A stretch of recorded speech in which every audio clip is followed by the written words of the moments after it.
berdoa terlebih dahulu. Lipat tangannya, tutup matanya, dan ikutin Miss berdoa. Lord Jesus, thank you for your blessing to us. Now we are going to study. Please help us to understand the lessons. In the name of Jesus Christ, we pray. Amen. Oke, sekarang kita lanjut lagi pembelajaran kita kali ini di subtema keempat, pembelajaran pertama dan kedua. Sekarang kalian boleh buka bukunya di halaman 85. Sekarang kita belajar dengan judul pertumbuhan dan perkembangan tumbuhan. Perhatikan ke depan. Jadi di dalam buku ini ada perkembangbiakan tumbuhan nih, pertumbuhan dan perkembangan tumbuhan. Perkembangbiakan tumbuhan. Jadi di dalam buku ini terbagi menjadi dua, yaitu yang pertama apa? Ada vegetatif dan ada generatif. Sekarang vegetatif, apa itu vegetatif, Miss? Oke, sekarang kita baca ya. Perkembangbiakan yang terjadi tanpa disertai pertemuan sel jantan dan sel kelamin betina, tidak melalui perkawinan, tapi dalam tumbuhan. Oke, yaitu terbagi menjadi ada 4 bagian kan di dalam buku. Yang pertama ada tunas, spora, akar tinggal, umbi lapis. Nah, nanti akan kita tampilkan contoh dari gambar-gambar tersebut ya. Oke, selanjutnya B, generatif. Apa itu generatif? Generatif adalah perkembangbiakan secara kawin dalam tumbuhan ya. Perkembangbiakan generatif dialami tumbuhan berbiji melalui proses penyerbukan. Terbagi menjadi 4. Yang pertama penyerbukan sendiri, kemudian penyerbukan tetangga, dan ada juga penyerbukan silang dan penyerbukan basal. Oke, sekarang kalian bisa tulis di halaman 85 ini apa aja itu vegetatif dan generatif ya. Oke, selanjutnya kita lanjutkan di halaman 86. Perhatikan buku kalian. Nah, masih belajar tentang cara perkembangbiakan tumbuhan. Sekarang kita bisa lihat sama-sama mana yang tepat pada tumbuhan berikut. Contoh nih, yang pertama itu ada apa itu tanaman apa? Ayo, ada yang tahu nggak yang pertama itu tanaman apa? Tebu.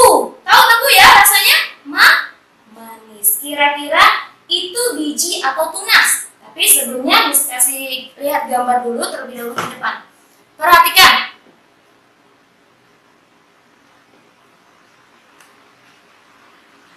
Nah, ini adalah jenis-jenis dari perkembangbiakan tumbuhan.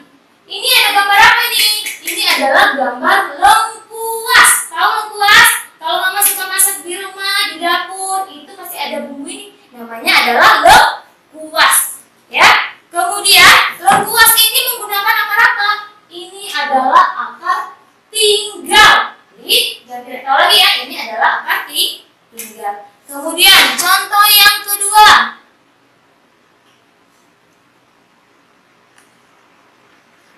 Nah, ada yang tahu nggak ini apa nih? Ini adalah bawang merah. Masih bumbu-bumbu yang ada di dapur ya. Bawang merah ini termasuk adalah umbi lapis. Kenapa umbi lapis? Karena lihat posturnya memiliki bagian yang berlapis lapis. Ini adalah bagian dari salah satu jenis umbi lapis bawang merah. Kemudian contoh yang ketiga.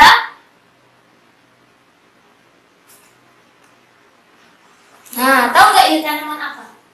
Atau ada yang pernah lihat? Ini adalah tanaman paku. Wah, tanaman paku nih sih yang suka ditaruh di dinding, bukan? Ini adalah tanaman paku. Pernah lihat tanaman ini? Tanaman ini, coba kalian perhatikan di balik daunnya itu ada biasanya bintik-bintik kecil-kecil ya. Itu adalah namanya spora. Jadi tanaman paku ini berkembang biak dengan spora. Ya, ini adalah tanaman paku. Kemudian selanjutnya,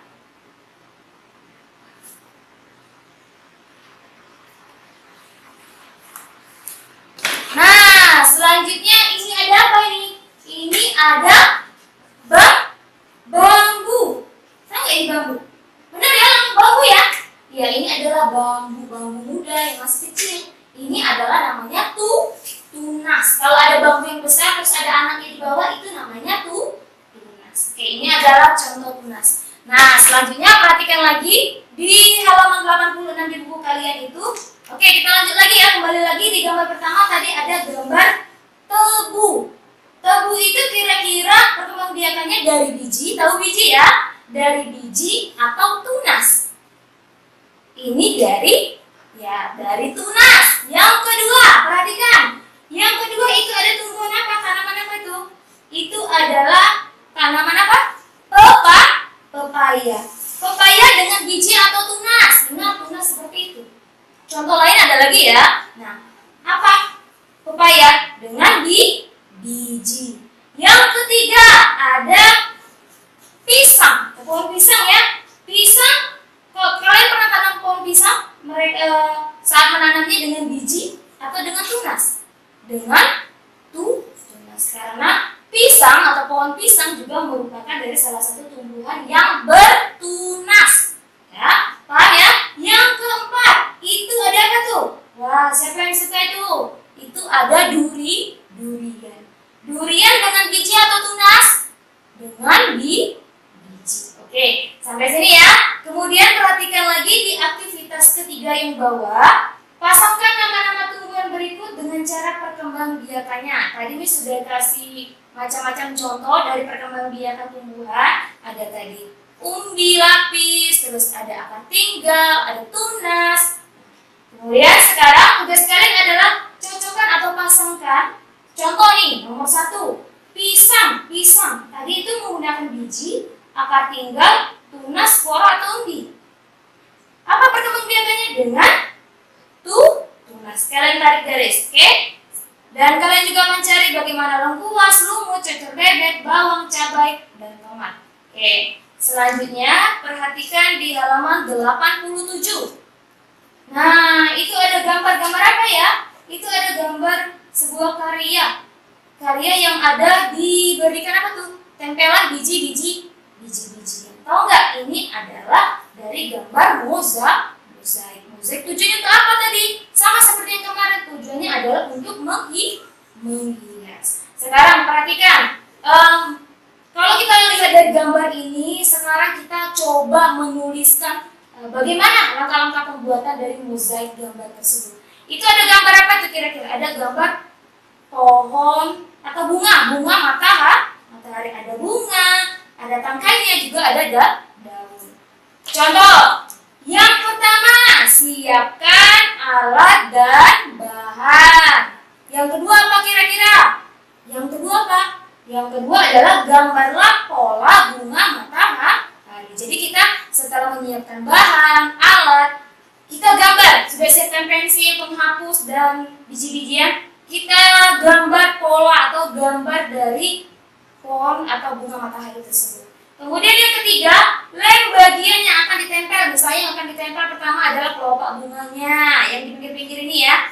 Kelopak bunganya misalnya pakai biji apa. Terus yang di tengah-tengahnya kemudian daun, juga ada batang atau tangkai. Kemudian yang keempat lalu tempel sesuai gambar. Oke. Selanjutnya, perhatikan di halaman 88. Kita akan belajar matematika. Perhatikan ya. Sekarang kita lanjutkan lagi di matematika di halaman 8, aktivitas 6. Kita belajar tentang masuk ke dalam pembagian. Tapi sebelum kita belajar lebih dalam, kita harus tahu dulu bagaimana cara pengurangan,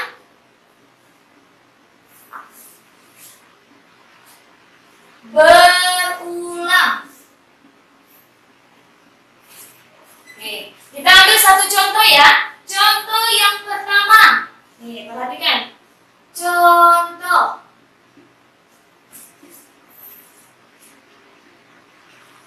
Ada soal 20 dibagi 4. Nah, sekarang kita disuruh mencari bagaimana kotak-kotak yang kosong ini yang akan kita isi. Yang pertama ada angka 20 dikurang 4 sama dengan yang ada di dalam kotak. Jadi kita isi sama-sama ya.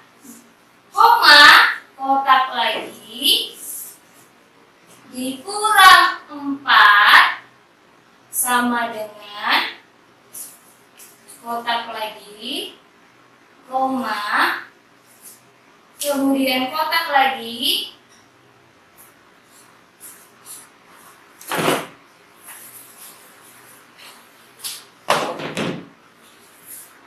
ada kotak lagi, dikurang 4 sama dengan ada kotak, kemudian kotak lagi, dikurang 4 sama dengan kotak, satu kali lagi ada kotak, dikurang 4 sama dengan kotak. Nah, sekarang kita kurangkan setiap bilangan yang hasil ujungnya nanti terakhir adalah angka 0. Coba sama-sama ya. Cara mencarinya 20 dikurang 4. Berapa 20 dikurang 4? 6. 16. Sekarang kita masukkan lagi, koma, masukkan angka 16. 16 dikurang 4. 12. Koma, kita masukkan angka 12. 12 dikurang 4 adalah 8. Koma, kita masukkan angka 8. 8 dikurang 4 adalah 4. Koma, kita masukkan angka 4. 4 dikurang 4 adalah 0. Nah, jadi hasil akhirnya adalah 0. Sekarang sampai sini paham ya? Kalian kerjakan nomor 1 itu seperti yang ada di contoh di papan tulis. Kemudian kerjakan nomor 2 sampai dengan nomor 5. Oke, selanjutnya kita masuk ke dalam pembelajaran kedua. Perhatikan buku kalian di halaman 89. Nah, di halaman 89 itu ada gambar apa? Ya, itu ada gambar biji. Nah, perhatikan itu ada bagian-bagian biji ya. Ada A, B, C, dan D. Perhatikan bagian yang A itu adalah, perhatikan, kulit biji. Fungsinya sebagai apa? Sebagai pelindung dari kondisi lingkungan yang buruk. Nah, ini adalah pelindung dari si biji. Kemudian yang B, atau yang kedua, yang ini. Perhatikan yang B, gambar yang B. Itu ada lembaga biji atau calon tunas. Calon yang akan berubah menjadi tunas. Perhatikan di atasnya ada kan tunas kan? Nah, fungsinya itu apa? Fungsinya adalah calon tumbuhan baru, terletak di tunas baru. Kemudian yang C atau yang ketiga, perhatikan yang C di bagian agak masuk ke di dalam biji ya, di bawah yang biji kecil itu, perhatikan di bagian bawahnya. Nah, yang C ada keping biji atau calon akar. Itu berada di bawah yang akan bakal menjadi tunas. Perhatikan di bawah ya. Itu akan menjadi calon akar. Yaitu fungsinya itu apa? Tempat menyimpan makanan dan melindungi lembaga. Ya. Perhatikan, melindungi lembaga. Oke, kemudian yang D. Perhatikan D. D lebih bagian masuk ke dalam yang bagian hitam-hitam ini. Ini adalah daging biji. Atau nama lainnya adalah kotiledon. Oke, fungsinya itu apa? Sebagai cadangan makanan. Paham ya? Oke, sekarang kita lanjutkan di aktivitas kedua. Perhatikan tumbuhan atau alur dari pertumbuhan berikut. Kira-kira itu ada tanaman apa? Ada tanaman apel. Perhatikan, sekarang tugas kalian menuliskan penjelasan. Misalkan bantu ya. Pertama dimulai dari biji. Kemudian tumbuh lagi menjadi akar dan tunas. Lama-kelamaan lagi tunas akan berubah menjadi pohon kecil. Pohon kecil ya, dan lama-kelamaan menjadi besar. Setelah besar akan bertambah dan berbunga ya. Berbunga. Kemudian setelah berbunga, bunga apel merupakan cikal yang akan menjadi buah apel. Setelah berikutnya akan menjadi buah apel. Nah, nanti kalian bisa tuliskan di bawahnya, dan nanti Miss juga akan buat praktek pertumbuhan tanaman yang dimulai dari biji-bijian menjadi tumbuhan baru. Ya, nanti kita akan jelaskan di video selanjutnya. Oke. Selanjutnya, jadi kalian akan cuma menuliskan penjelasannya terlebih dahulu. Oke, selanjutnya perhatikan di halaman selanjutnya di halaman 90. Ada perkembangbiakan dengan tunas. Jadi ada titik-titik di sana nomor 1 sampai dengan nomor 10. Di bawahnya ada kotak-kotak jawaban yang kalian akan isi dan masukkan ke dalam kalimat yang numpang atau yang kosong tersebut. Ya. Oke, jadi buatlah menjadi sebuah paragraf yang baik. Oke, kita lanjutkan lagi di halaman 92. Nih, terakhir ya di halaman 92. Sekarang kita belajar tentang PPKI, yaitu tentang manfaat kerjasama. Tahu nggak apa itu kerjasama? Kalau kerjasama sudah pasti ciri-cirinya apa? Dilakukan lebih dari dua orang. Kerjasama itu dilakukan secara sudah pasti bersama-sama. Nah, sekarang tugas kalian apa? Tulislah manfaat dari kerjasama. Ada 1 sampai 4. Misalnya apa ya? Manfaat dari kerjasama, pekerjaan menjadi cepat selesai. Sekarang Miss minta kalian untuk melanjutkan apa aja dari manfaat dari kerjasama. Mudah ya? Oke. Sampai di sini pembelajaran kita hari ini. Miss harap cukup, dan jika kalian ingin tanyakan bisa tanya di langsung. Oke. Kita akhiri pembelajaran kita hari ini. Mari kita bersatu dalam doa, lipat tangannya dan tutup matanya. Ikutin ibu berdoa. Lord Jesus, thank you for your blessing to our activities today. Now we are going to finish our study. Please help us to remember our lessons. In the name of Jesus Christ, we pray. Amen. Oke, kita jaga kesehatan dan selamat siang.